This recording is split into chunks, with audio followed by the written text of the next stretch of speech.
We will be recording for our Summer Blitz series. So I've just turned that on. And Heather, you've told them about the tiny URL that you shared. Yep, I'm dropping another tiny URL into the chat. This will give you access to our slides. I'm going to also drop the sign-in link in again. Our slides are full of lots of resources and links, and sometimes it can be hard to pull all those links out of the chat when we're moving and talking. And then, so this, you have access to the slide deck, and we'll make sure that we email that out to anybody that registered so that they have access to this as well. And I do want to mention that we do have a lot of information. Some of this information is usually a half-day session, so it's going to be very quick paced. And if you have questions and need more detail regarding some of the information that's presented, feel free to reach out to Heather or myself and we can go into more detail. But it is going to be just a quick overview of that accountability piece. So our time together, we're going to cover why assess students with standardized assessments, some components of the Michigan testing and accountability, high quality, ambitious tier 1 instruction, and then we're going to share some resources and then have some time for questions. So our learning commitments for today, take a learning stance and be present, ask questions. This is an informal environment, so feel free just to jump in there or put them in the chat. Presume positive intentions and then commit to contribute. So why do we assess students with standardized tests? So standardized assessments comes from state and federal laws. They require schools to assess student learning, and they have specific grades and subjects that must be assessed. Annual assessments that are the same for all Michigan students gives information how students are performing and how well the different schools and districts and how well they're compared to each other, and how well they're teaching those students in the different states and nations. This helps target supports and resources to students and schools that need them most. It also helps identify areas of success from others so that others can learn. We can find what schools are doing what well, and then learn from them. So this information helps that top 10 goal from MDE. And even though some of that information, is important, state standardized assessments cannot measure everything. It is one day in the life of a child, just a snapshot. We need the bigger picture, and you want to use this data more from a big picture level, looking at your curriculum, not necessarily just individual student data and making shifts that way. You want to have the whole picture when you're looking at individual student levels and the shifts they need. So this is more big picture data. So this shows the state assessments by grade and content. You can see ELA and math is in every grade. Science and social studies are there for 5th, 8th, and 11th. And then your 11th grade also has your ACT work keys. I do want to note that the social studies, My Access, they do not offer a participation or supported independence level. So if you have students taking those levels for social studies, My Access, you do need to give a local assessment. And then for tested roster, you would do an appeal, letting the state know that you did a local assessment and that the state assessment was not available in order for those students not to count against you in participation. So here's our testing calendar for 2020-23 that was released. You can see the 6-week window will repeat again this year as it was changed last year. The students in grades 3 all the way through 11 for math and all subjects will have a 6-week window to complete that test. You can follow your own schedule that fits within your building. You do not need to test all day long. You can find that research that students don't test well on Fridays or Mondays, or they test better in the morning.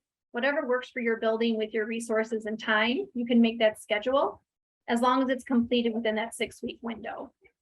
They have a separate 4-week window built into that for the 3rd grade ELA. That is so that they can get the scores back for the 3rd grade reading law for retention information.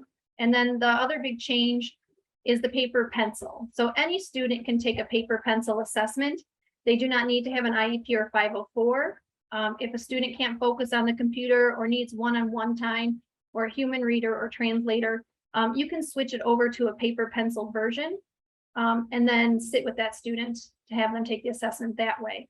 That used to have designated days for the specific content areas. That is now just an open 4-week window. Okay. This just gives the estimated session timings and the breakdown for the different various assessments, 3rd through 11th grade. I do want to mention that M-STEP is not timed. These are estimated times, so students have as much time as they need within that window. They can pause the test and come back as often as they need, unlike the PSAT and SAT, which are timed assessments. So a little bit of information regarding the test breakdown and components. For your M-STEP ELA, it is computer adaptive. It's 1 part, 1 test ticket. And when they talk about computer adaptive, that means it adjusts, the questions adjust based on how the student answers. So if the student's answering poorly a number of questions, the questions are going to adjust to a lower rigor of questions. So it's not going to adjust out of the grade level. So if a 3rd grade student's testing, it's not going to give them questions at the 2nd grade or 1st grade level. Or if they're answering, all the questions correctly, it's not going to take them to 4th and 5th grade questions. It's going to just adjust the questions with the rigor within their grade level. So the questions are higher or more rigor or less rigor based on how they're answering within the grade level. Those items are technology enhanced with your drag and drop, your scroll bar, your protractor, graphing. And they also, at every grade level, have a passage-based writing that's embedded into all of the online experiences. So students do have to type those answers. One of the accommodations that I wanted to point out was text-to-speech and human reader supports. So there are different levels for this support. The universal tool is available for all students. It's embedded into the online platform. Students press play in order to turn on the text-to-speech, and this will only play the directions for the students. The next level is a designated support. Students do not need an IEP or 504 for this level. It will give them the questions and answer options only and no passages. So you do not want to do this as an umbrella support. Your school will be flagged that you have too many students using this support. You want to make sure you're identifying the students that are at the most risk that really do need this text-to-speech or human reader support.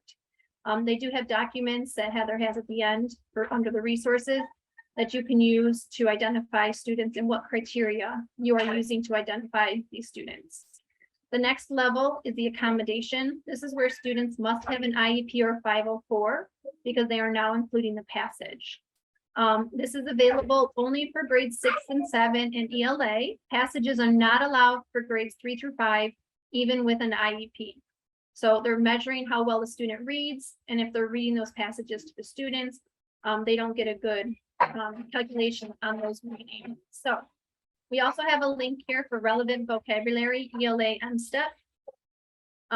This is just a vocabulary list that students may see on the M-STEP. We do not want you to just take this list and print it out and just do a vocabulary lesson with the students. We are looking for more embedding some of this vocabulary into your everyday lessons. So, you may teach main idea, but on M-STEP, they may see central idea. So you want to make sure you're using some of that vocabulary and embedding it, but you're not just straight out test prep and printing it out and teaching vocabulary. So for the breakdown of the M-STEP ELA, you have your different claims, your reading, writing, listening, and research. Just this goes through how many passages and how many questions are under each of those claims. You can see the writing prompt. They broke it down into what standards are covered, into what grade level. And you can see the listening has a listen. They still have a listening passage with 8 to 9 items. Students do need headphones. But the 4 claims will be tested on that ELA M-STEP. And then here's the ELA Test Blueprint in your item count range, heavy with the reading and writing. And then there's a crosswalk document link that links them to the standards and targeted alignment. So you can, again, embed that into instruction. For your M-STEP mathematics, it's also computer adaptive, 1 test ticket. For the grades 3, 4, and 5, it's 1 part. Grades 6 and 7 is 2 parts, a calculator and no calculator. There are no calculators allowed for grades 3, 4, and 5. That includes handhelds. It will not turn on the online platform. So no handhelds are allowed. That means even if a student has it in their IEP, it's the same concept with the passages. They're testing the computation and how well the student knows it at those grade levels. For grade 6, the students are going to see a basic calculator embedded online. In grade 7, they're going to see a scientific calculator embedded online. They must use the online calculator unless it's documented in their IEP or 504 to use a handheld. And then you can have the students use that. And then paper pencil, they can use the handheld. This is the math blueprint, heavy with concepts and procedures and problem and the communicating and reasoning. So heavy there. And again, the crosswalk document that links them. Science step, it is not computer adaptive. It is an online fixed form. It's all multiple choice. So you won't see those technology enhanced items. For grades 5, 8, and 11, it is 1 part, 90 minutes. Students in those grades are allowed to use a calculator on any part of the science and assessment. If they're taking the online test, they have to use the embedded calculator, and that will be available for them in the tools bar to turn on anytime they need it. This is the blueprint for Science M-STEP. They use a structure called item clusters. It's a set of 5 to 8 items with a common stimulus. So each student in 2020-22 was administered 7 item clusters from the various domains of earth science, life science, and physical science. So they sent 4 different forms over to the schools so that they all weren't the same fixed form or online platform. But then they did only see those domains, earth, life, and physical science. For social studies, it is online fixed form, just like science. It's 1 part. Grades 5 and 8 is 60 minutes, and grade 11 is 30 minutes. The current assessment is still based on 2007 standards. They're looking at a 3 to 5 year transition to the 2019 standards. They want to continue to field test items and build the item bank and train teachers. So these are the domains they cover in the social studies assessment and M-STEP. And then for your PSAT and SAT reading test, you're always going to see 4 single passages and 1 passage pair. All questions are multiple choice and based on the passages. Some passages are paired with informational graphics like charts, graphs, and tables. And your reading test will measure command of evidence, words in context, analysis and history, social studies, and science. And your passages, if you can embed these into your instruction, you're going to see a classic or contemporary work of US or world literature, 1 passage or a pair of passages from either a US founding document or a text in the great global conversations they inspired, a selection about economics, psychology, sociology, or some other social science. And then they're going to see 2 science passages. It could be 1 passage and 1 passage pair, but it's going to examine concepts of earth science, biology, chemistry, or physics. So those are types of genres you could be putting into your everyday instruction so that they're used to that type of text and those type of passages when they come to take the PSAT reading test. For the writing and language, they have 4 passages. They're all multiple choice. Again, they're going to be paired with those charts, graphs, and tables.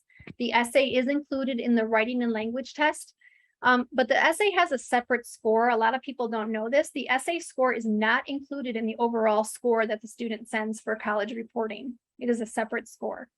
So that's something when my students were taking that SAT, that wasn't something that we really focused on. We did work on making sure that they could write that essay, but it wasn't a big component since it's not included in that overall score for college reportable scores. The writing and language test measures command of evidence, words in context, expression of ideas, standard English conventions, and then analysis in history, social studies, and science. For your math test, you have 2 section tests, calculator and no calculator. Questions are multiple choice or grid-in questions. And the math test focuses on math they consider that matters most, or college and career readiness math they're going to see every day in the real world. So heart of algebra, problem solving and data analysis, and then passport to advanced math. There are limited questions of Passport to Advanced Math on the PSAT 8-9, but those questions are not included in the scoring. And then the math test measures fluency, conceptual understanding, and applications. So these are some links to the PSAT and SAT domains. You have your Michigan Standard Alignment link also. It links you to the skill set. PSAT and SAT has a vertical alignment of skills. So the skills that you'll see on the SAT are throughout the PSAT 10, PSAT 9, and PSAT 8. Just the rigor gets harder as they get to the SAT level. So it's the same skill sets. I wanted to share some reports that you're going to find. These reports are found in the dynamic score reports in OEAA on MSTEP. So your first report over here is your overall proficiency. And then you have your claims report. So you can see how students performed on each of those claims. You could focus on your class roster to see what claims students are performing poorly on and which ones they're doing well on. And then it breaks it down even more into a target report. So it takes those claims and it shows you the targets that are under the claim. And then if it's a strength, if it's a weakness, if it's a relative strength nor weakness, or they didn't have enough data. This report, sometimes insufficient data, because since ELA and math are computer adaptive, some students don't get the same question. So they might not have enough data on a particular question or target in order to get enough data. And then you have your expectation report for social studies. It breaks it down by the expectations and how well what percent of the students got it right or got it wrong. So those are some reports you can use. There's also a growth and proficiency report that's in the dynamic score reports of OEAA. And this is for PSAT, MSTEP, and SAT, and it's for all subjects.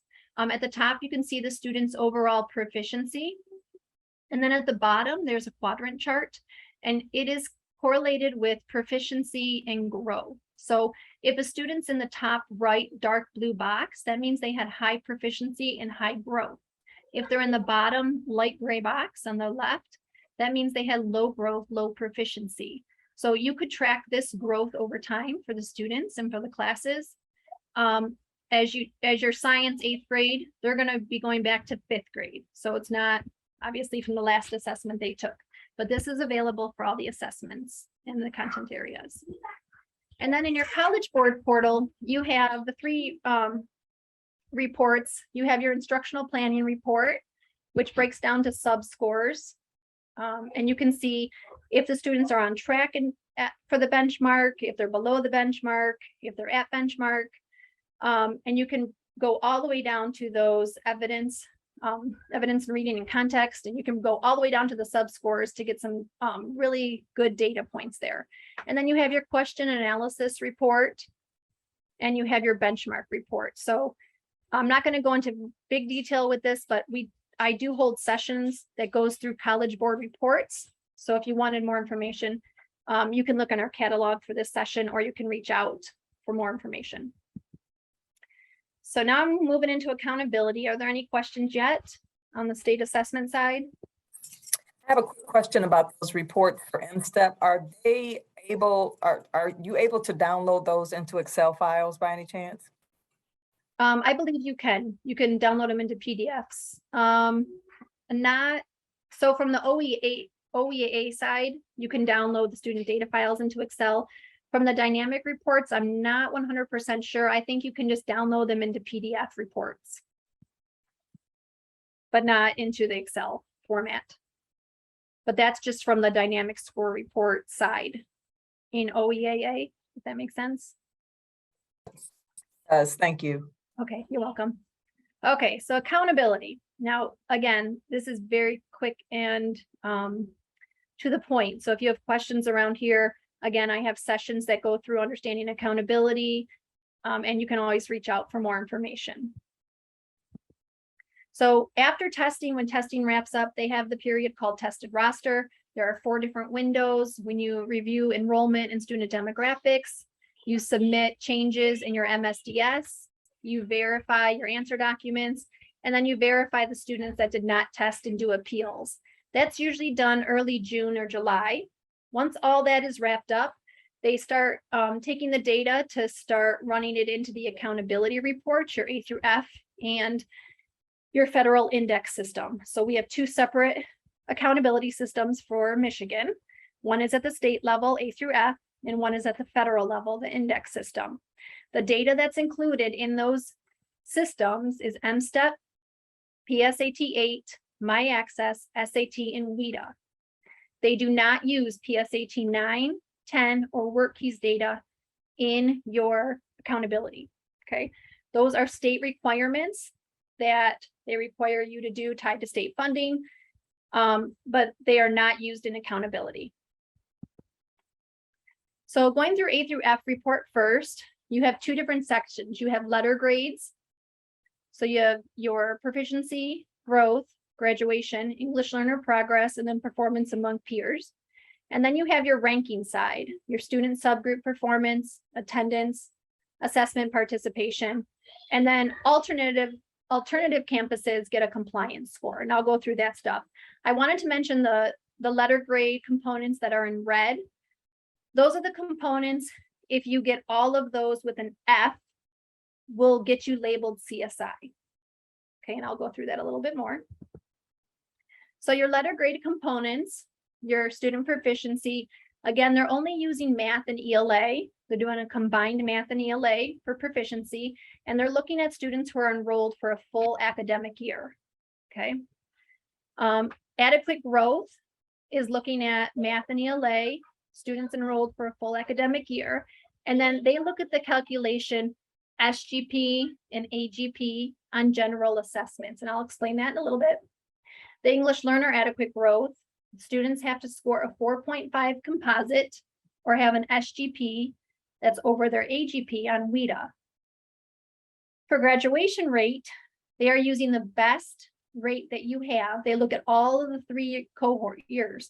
They look at your 4-year cohort, 5-year cohort, 6-year cohort, and they take whatever is the best rate, and that's the rate they use to give you your letter grade. And then performance among peers, they are looking at your proficiency, whatever you got in your proficiency component. And then they're comparing you to 30 similar schools. And the criteria they use to identify those 30 schools is the percent free and reduced lunch students, percent of students with disabilities, and the number enrolled. So the criteria picks up the 30 similar schools, and then they compare all of your proficiency components and the information in there to get you that score. Okay. For the rankings, you have chronically absent students, and they look at on-track attendance. That's defined as students who miss less than 10% of school days. Your assessment participation, again, in A through F, they are only looking at math and ELA participation. A through F does not use science and social studies at all. But participation is a little different. They're not looking at full academic year students. They're looking at students who are enrolled at the time of testing only. So if they were enrolled in your school during that testing window, then they were expected to test. And then your student subgroup performance, subgroup proficiency compared with statewide student subgroup proficiency. So they're comparing your subgroups to other subgroups across the state. So I wanted to talk a little bit about SGP and AGP. So your student growth percentile, I'll start with that first. They take a cohort of students, let's say this column on the left, the students that are green, they took the 4th grade MSTEP and they all had the same scale score. So they put them into one cohort group based on scale score. They grouped all of the students across the state of Michigan together like that. So those students are in a cohort. The next year, when they look at their 5th grade MSTEP, they're going to rank them amongst each other, just that cohort, who had the highest scale score, who had the lowest scale score. So that student who was 13th out of 15, they take 13 divided by 15. That student has an SGP of 87. The student at the bottom, he scored only better than one student out of 15. So 1 divided by 15, that student has an SGP of 7. So that's how they get the SGP. For the AGP, the state calculates a growth target using 3 years of data, prior data if they have it, to come up with a trajectory model and target that they deem the student should have. So a target goal, AGP. And that's how they calculate the growth components for A through F. So if the student's SGP was above that AGP trajectory target from the state, then they met growth. Okay. So this measurement, this calculation is used in both A through F and the index. Okay. And then here are the school letter grade rankings for all of the different components and the scores and the ranking that you get based on what you earned. So how do they indicate a low performing school? So for state CSI identification criteria, any school that graduates less than 2/3 of its students in the 4-year cohort, any school receiving the lowest grade on all of the following, you have to have an F in all 3 of these categories, okay? Then you could be labeled CSI. The total CSI schools cannot exceed 5% of all public schools. This results in 2 sets of CSI labels. So you have this state label CSI, which would be our first year with this identification this coming fall. And then you have a federal CSI label. So it's a little confusing, but what the state ended up doing was, because they didn't want the A through F system, they were trying to use just the index system, but the federal government pushed that they had to be done. So they tried to mirror as much of the calculations, measurements, components from the A through F system that we had in the index system. So that way, if you get labeled in the state system, you most likely will get labeled in the federal system. And those lists will be the same, because there is no money tied to the state label for support, but there is money tied to the federal label for support. Okay. They also lined up the identification cycles so that state and federal CSI schools are named on the same years. And the next identification, as I said, will be fall of 2022, based on 2022 testing data. I expect it like October, November. Any questions? That's a lot so far. Okay, so how do you identify high achieving schools?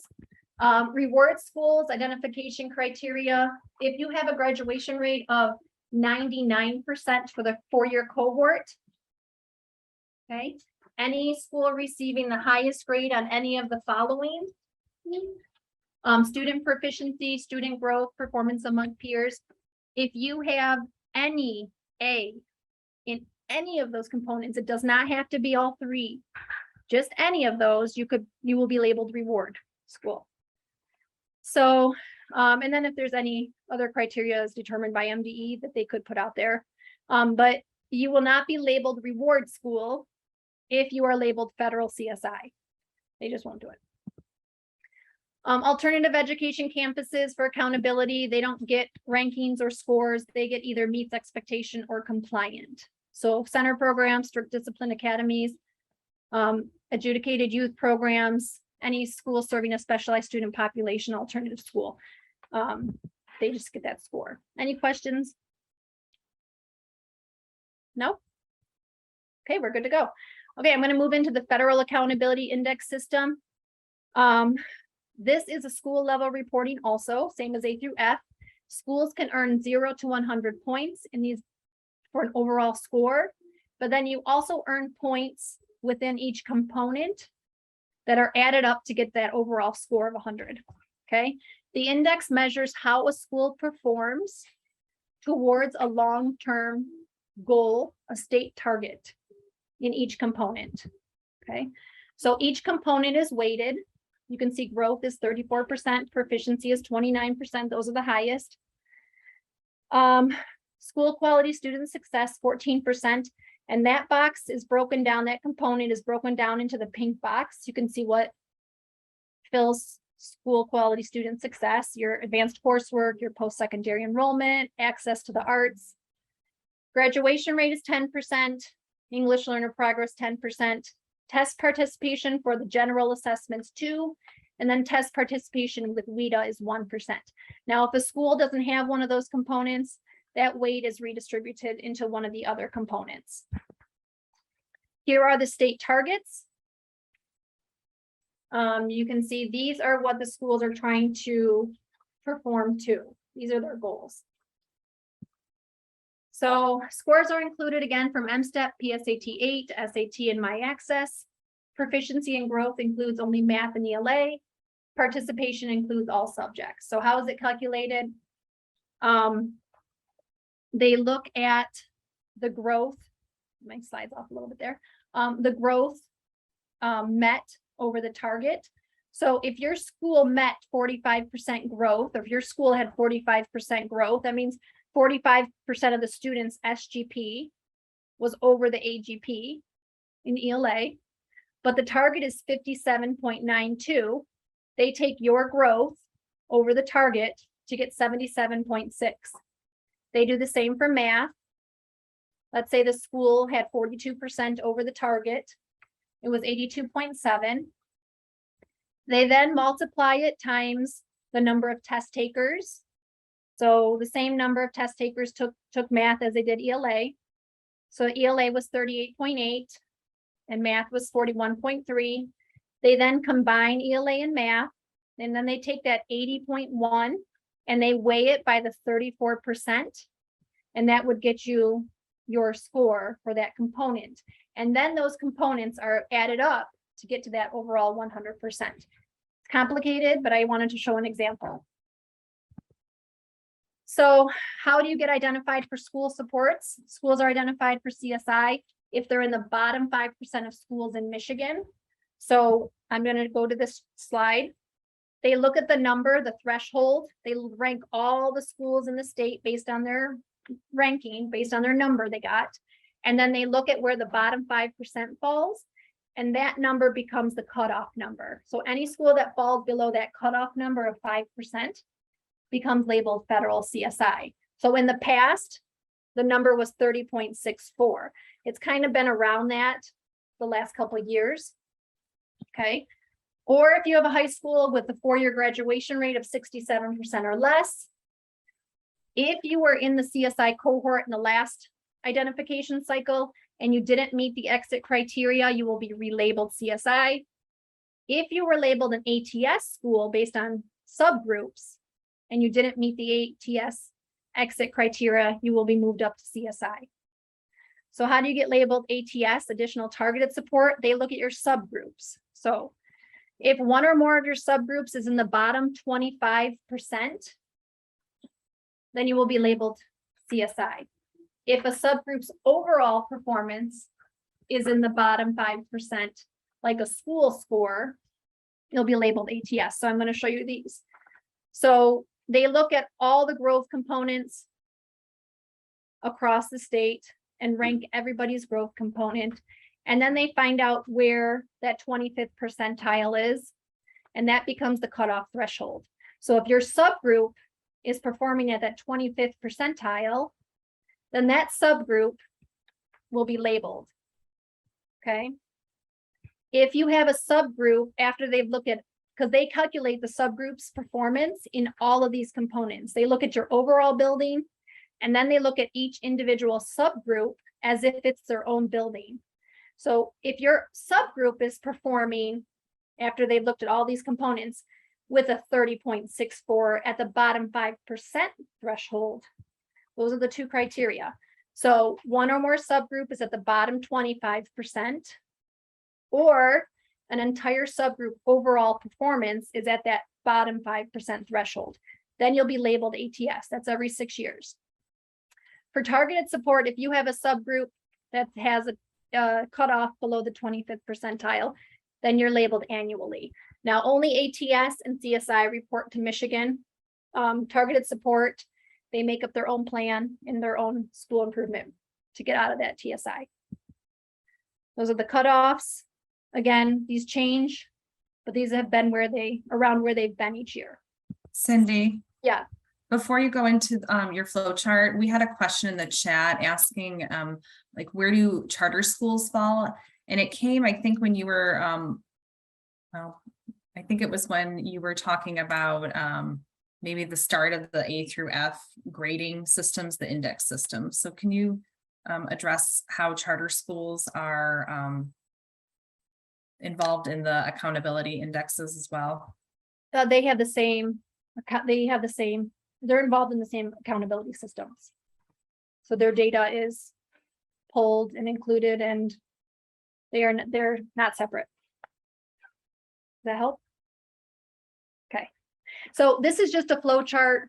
I'm not going to go through it, but it just shows you, you're labeled CSI, yes, or is your school index value in the lowest 5%? Yes, no, this is where you go and how you get labeled. So that's for you, just to have as a reference. And then this is for you to have for a reference. These are the different data systems that you use during testing and accountability, and the different tasks that you'd be doing in those different data systems. You should, as a leader, have access to all of these systems. And we do trainings on the My School Data Portal, College Board. I help with OEAA if you need help getting data and how to access the data. So feel free to reach out, look on the website for our catalog to look for those trainings. And then I have more sessions just understanding accountability more in depth. That's not so fast. But if there's no more questions, I'm going to turn it over to you, Heather. Awesome.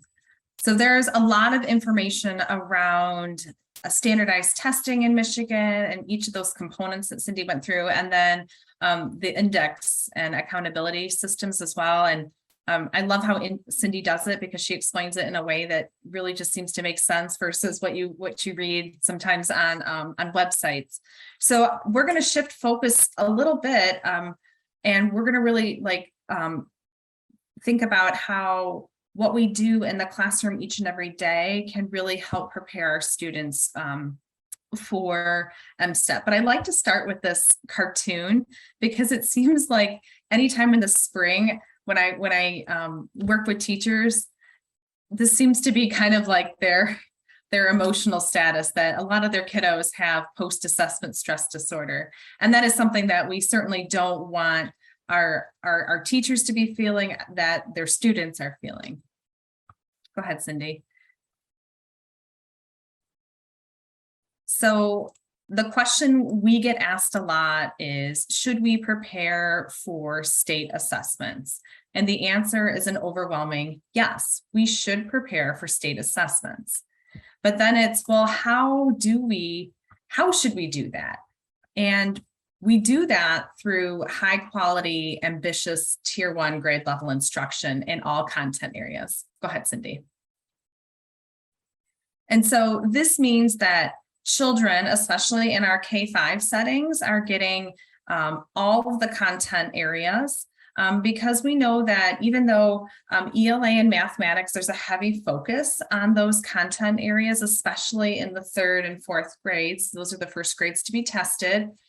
We know that science and social studies provide a compelling reason for students to read, write, speak, and listen. So we don't want to push the science and social studies to the side, because those can enhance the literacy, the disciplinary literacy experiences, and really reinforce the things that are taught throughout the day through reading, writing, speaking, and listening. Dr. Nell Duke has this has kind of been like her mission to really push schools into devoting time in science and social studies. And she's actually made a video. We're going to share the video in our resources, but what she really advocates for, and what we at RESO advocate for, is that science and social studies, that knowledge impacts reading and writing, and it provides that compelling and authentic context to teach reading and writing, and that other literacy practices are a crucial part of professional practice of doing science and social studies. So that's the stance, is that every child should have ambitious, high quality tier 1 grade level instruction in all content areas each and every day. So given our time frame, we're actually not going to do this, but I am going to provide you with these articles, because these articles, you can use these with staff, teachers, anyone that you interact with that is working with children in the classroom. And they both talk about, well, the first one is an MDE article that talks about accelerated learning and what it means to have on, grade level instruction, tier 1 instruction. The other one is kind of a nice layered text that you could put against it, or you can even do a jigsaw with your staff around ambitious teaching and equitable assessment practices that can happen in the classroom. And the second article by Dr. Shepard, she's out of the University of Colorado Boulder. She really talks about like the history of how standardized testing has caused teachers and students to have that post-assessment stress disorder, and how we really need to move towards that ambitious, solid tier 1 instruction each and every day to focus our efforts. Go ahead, Cindy. So in those articles, they both outline that teachers must teachers must have high quality curriculum that is aligned to the Common Core state standards or those essential standards that have been identified as priority or power standards in the district. And that learning opportunities should be engaging, they should be culturally relevant, and they should be personalized. So we want to see kids really engaging in rich opportunities and tasks that are motivating, but also provide those higher order thinking and speaking and writing, discussing whatever the content might be. And this means that our teachers have to deeply know and understand their students. So there's an emotional side, a relationship side to this as well. So they need to have an idea of the student's identity so that they can craft and create and provide these rich learning opportunities each and every day for their students. And the second part to this is that teachers have to be skilled to monitor the progress of our students and how they're learning. And you want these done in really authentic ways to provide those additional supports or extensions and enrichments in addition to that tier 1 instruction.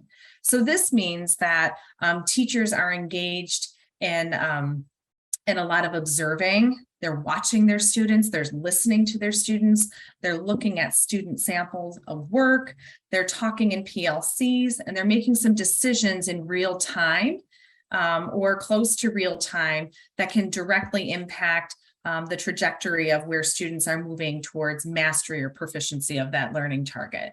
So it doesn't mean that I'm giving a test all the time, but it means that I'm authentically using what I have, or using my eyeballs and using my ears and talking to students to really gauge where the learning is happening and to provide that insight into their level of understanding of the content. Go ahead. So this is a quote from Dr. Peter Leijendal. He's an author of a book called Building Thinking Classrooms for Mathematics. It's a wonderful read if you've never read it, but it really pushes on how we've traditionally taught mathematics, and what he says and what research says, more modern research says, is a really strong way to teach mathematics. But he talks about the evaluation piece, and so he in this case, it's what message do we send to our students if we say it's spring, we're going to stop instruction and I need to prepare you for this test that we're going to have in a couple of weeks.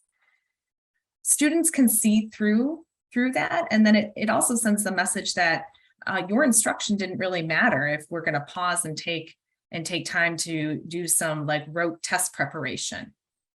So engaging students in those high quality tasks, those rich opportunities each and every day is what is going to prepare our students to think flexibly and to persevere through an MSTEP or a PSAT or an SAT.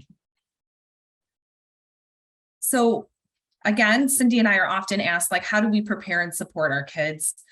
Because we don't want things to be barriers that are outside classroom control or student control. So we want to make sure that learning experiences allow our kiddos to deeply process those essential ideas, that essential learning, and that teachers resist to teaching to those released items. So yes, we could go to the MDE, we can look at the released items, and they're okay to look at because we may want to use those in some of our test design if we're using like interim tests or common assessments.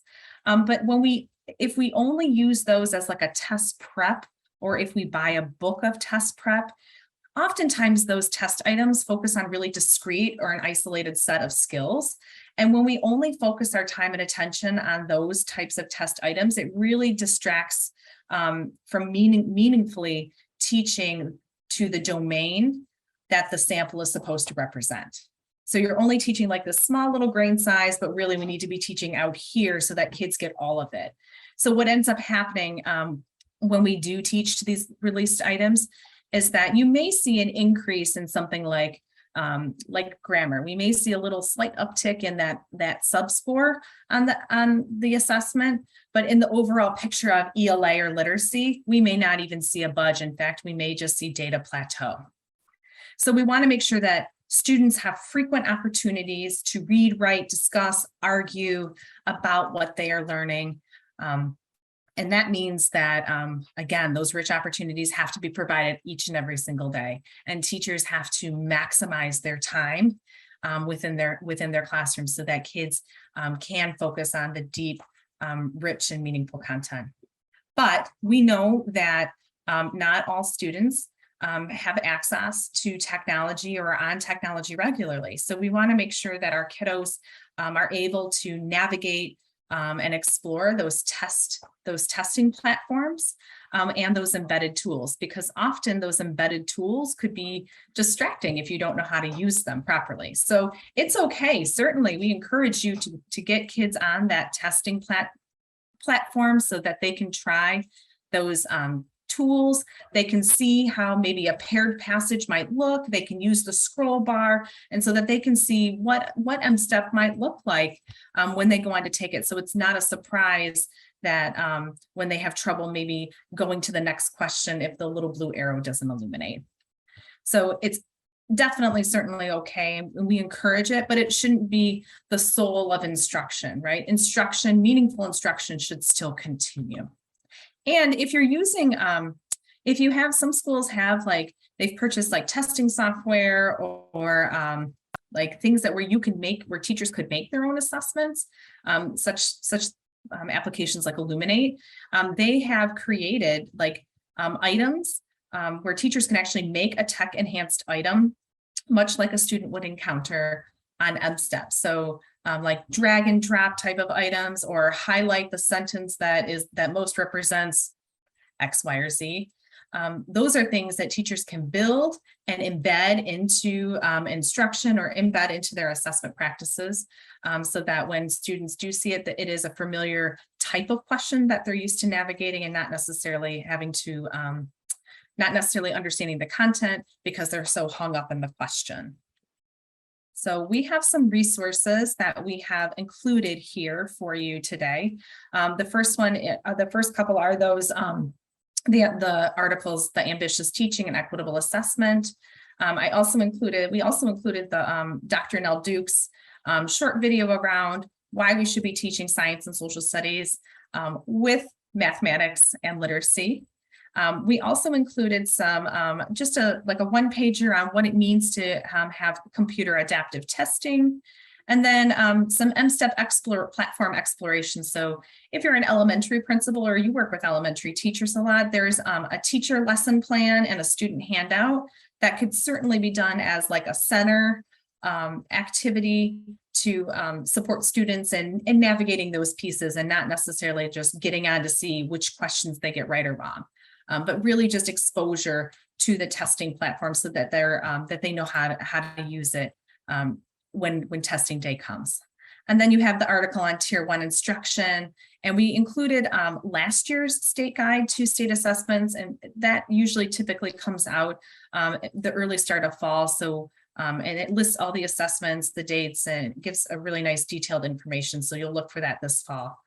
And then we also provided supports and accommodations guidance, because there is a lot more than what Cindy mentioned especially if you work with teachers that are building IEPs and talking about accommodations that might be necessary for students to level the playing field of test taking. Cindy, do we have any questions? I saw something come up. One question come up. Has the MDE shared when they will be releasing the MSTEP data from the spring? So I do anticipate the embargo data to be released anytime now in OEAA. It will be released first as individual student data in the data files. And then it will be aggregate data after that the next coming weeks. And then the public release will probably be at the end of August. But you can get preliminary data now currently in the OEAA site in the dynamic score reports. You can get some preliminary data there, but the data files anytime now for embargo, and then public release end of August. Welcome. Okay, so this just shows the online tool training and the link that Heather mentioned. So you can see it's for all the different grade levels. They have calculator practice, graphing practice, and again, do not just pull us up during instructional time, just something that the kids need to work on. My daughter, when testing, when they first started MSTEP Online, she couldn't grasp the embedded calculator. And it was such a struggle for her that it was just a pilot, but she didn't finish the test because she struggled so much with the calculator.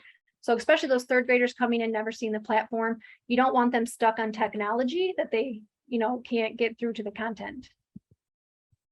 And then we have some sample passage-based writing prompts. MDE will pick any one of these randomly and send them to schools. So students could see any one of these genres. You want to make sure that they're prepared and they know what each one of these different genres look like and that they've worked with them. Again, there are links here for some sample ones that were scored. The rubric, so if you want to use the rubric all year long as part of your writing and curriculum, and then show students what does a 4 essay look like, what does a 1 look like, what does a 2 look like, but something that's embedded into your everyday practice. And then a link for classroom resources. For PSAT and SAT, they do have student guides that go through practice questions. You get hard copies of this. They also have links. These are sent to all the schools. So this is something students can take home. They need to see the rigor of the question. And then some College Board resources. And then this one I wanted to share only because this link right here is controlled by College Board. So every time they have new information or trainings or anything to do with testing, they upload it into this Google Doc folder. And so it's open to everybody. It's public access. It's just something to pull up and then keep on your drive. And then I have the index system resources and the school grade resources. And that's it. That wraps us up. Thank you so much. Is there another question I think of here? Oh, I had to put the link in. Yep, I put the link into for the College Board folder in there as well. Okay. I know it was a lot of information and it went quick. But again, there are sessions for accountability and College Board and My School Data Portal if you wanted to get a full session. Look for those on the catalog. Yep. And one of the things that Cindy and I always push are that equitable use of data when you're when you get those scores back, what are you using those for? And then layering on those other pieces of data that maybe student perception data, parent data, to really get a nice picture of what's happening in a district, even in a school or at a grade level, but that we're really pushing for high quality tier 1 instruction each and every day in all content areas.